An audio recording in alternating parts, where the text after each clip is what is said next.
Khoảnh khắc đáng nhớ của Bi nè.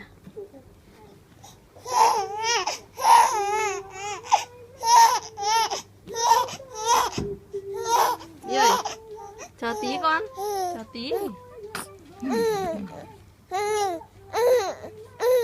Chờ tí, bố đang pha sữa rồi.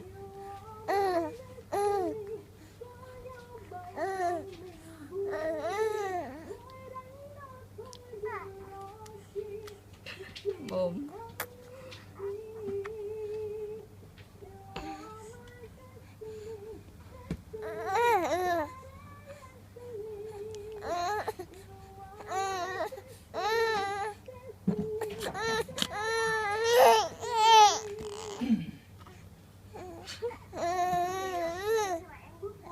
Đúng rồi.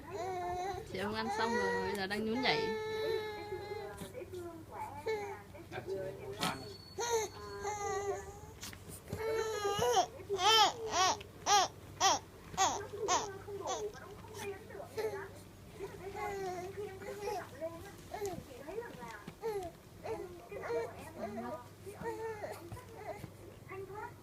Nó tập trung vào chuyên môn này. Bố nó ngoảnh lên nào.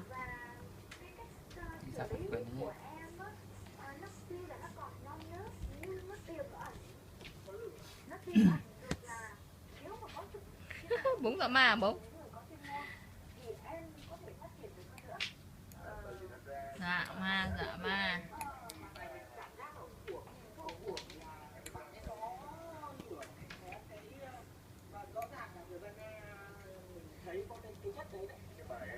Bi ơi, đi.